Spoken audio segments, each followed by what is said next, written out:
Jon Stewart and your Media Buzz host are tangling one last time. Here's the backstory. I criticized the comedian for not disclosing two secret White House meetings with President Obama, as first reported by Politico. One of them when Obama was about to warn Russia against further military intervention in Ukraine, and Stewart mocked a shirtless Vladimir Putin. So I became fodder, of course, for The Daily Show. I assume that the insinuation here is I was summoned to the White House so Obama and I could coordinate on his agenda. The next Daily Show, there was Jon Stewart making fun of Vladimir Putin, and so it worked from the White House's point of view. Interesting. Interesting. So you believe as Russian troops gathered at the border of the Ukraine, Obama summoned me? Just in case he needed help turning young Americans against Putin.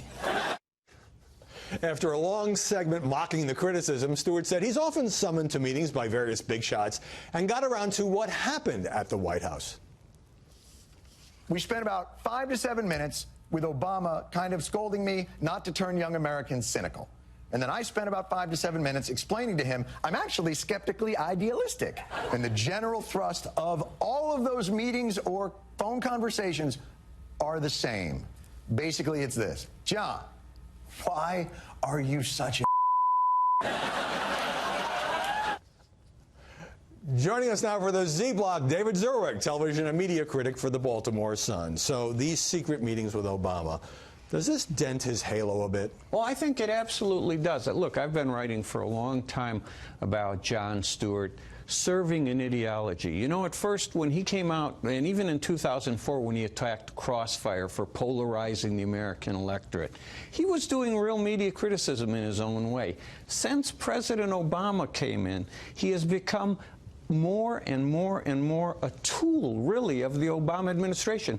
Look, I don't care how, if you're an actor, you're a writer, you're a poet, you're a songwriter, if you serve a politician's ideological agenda, you are a propagandist, and that's what he's doing. So these meetings matter tremendously. Well, I think it wouldn't have been that big a deal had he disclosed the meetings, but keeping it secret and having it come out as he's about to hang it up this week. So he goes after me and Fox for raising critical questions about this. And as we saw at the top and before the break, he himself says Obama was trying to influence or flatter or intimidate him, and it may have worked, which was my point.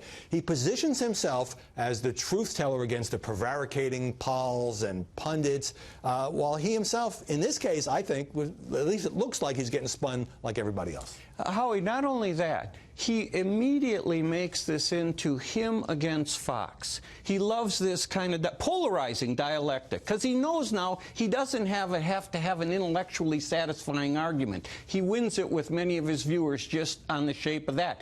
But the New York Times was just as hard on him in his own way. They used the word secretive. They drew the connection between what was going on in the president's agenda and his visit. He didn't attack them. And why is that? Oh, because he doesn't want the Times coming at him, and the Times and him share a base, and that worries him. I mean, honest, that's how, in a way, how shifty. Shifty is probably the nicest word I can use for Stewart. Because he's so smart, he gets away with it. And by the way, it's the nicest word you can use without us having to bleep you, like we just bleeped Jon Stewart. Let me get in another soundbite, another point at which Jon Stewart took a little swipe at me. There was one particular meeting that was actually secret until an intrepid pre-Fox Howie Kurtz blew the whistle on it. Okay, so the insinuation here is I'm reporting differently on Jon Stewart now that I'm at Fox than I was before I came to Fox News, which is completely bogus. I mean, I've tangled with him over the years. I have praised him for changing the nature of television news. I have criticized him at times, sometimes along for being too much of a out-and-out liberal. We've been on each other's shows. I mean, look, some of this is, you know, we both benefit from it. That's the game. But you know how I found out about this other secret meeting he flashed up there, which was a meeting between Jon Stewart and Fox News chairman Roger Ailes? It came from an on-the-record interview with Roger Ailes, which I said in the piece. Howie, honestly, again, you know, I've said the same thing. Culturally, a hugely enormous figure, Jon Stewart.